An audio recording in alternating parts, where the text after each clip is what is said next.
পরদিন সকালে আমরা আবার বেরিয়ে পড়লাম হোটেল থেকে। আজ আমি ঠিক করেছিলাম এখানকার মানে মুর্শিদাবাদের কয়েকটা বিখ্যাত খাবার টেস্ট করে দেখব।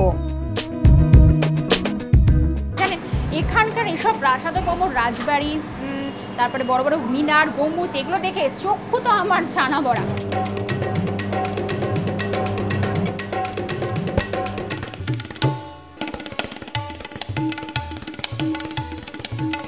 ছানা বড়ার নামটা ঠিক কেন?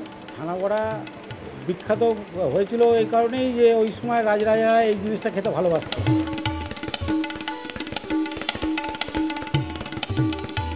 আমরা যা শুনেছি আগেকার দিনে এই ছানা বড়া বহু দূরে দূরে যেত এবং বড় বড় সাইজ করে নিয়ে যাওয়া হতো।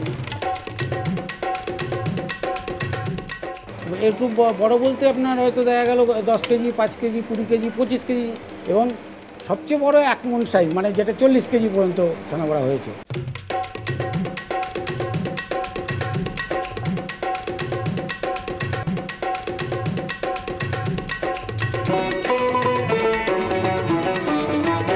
মুর্শিদাবাদে আসবো, ছানা বড়া খাবো না তা তো হয় না।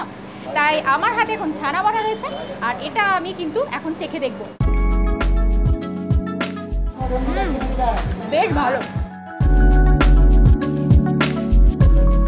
যথেষ্ট মিষ্টির ব্যাপার আছে, কারণ মিষ্টি খুব একটা আমি খাই না, ডায়েটের ব্যাপার আছে তো, কিন্তু এখানে সেটা খেতে হচ্ছে। এবার আমি বুঝলাম ছানা বড়াটা প্রথমে দেখে একে কালো জামের মতনই লাগছিল, মানে কালো জামের বড়া, কিন্তু দেখলাম যে না, সত্যি ছানা বড়া কিরকম ভালো খেতে।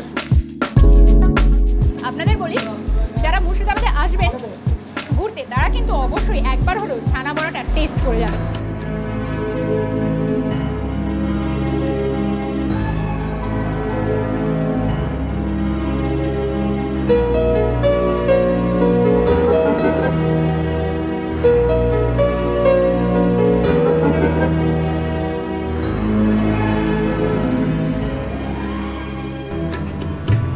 ফেরার সময় মনটা খারাপ হয়ে যায়, পিছু ডাকে মুর্শিদাবাদ। এক্কাগারের আওয়াজ পুরনো দিনের কথা বারবার মনে করে দিচ্ছে, আর কিছুই বলতে ইচ্ছে করছে না। চোখ বুঝলে ফ্ল্যাশব্যাকের শুধুই টুকরো টুকরো ছবি। To see great Murshidabad.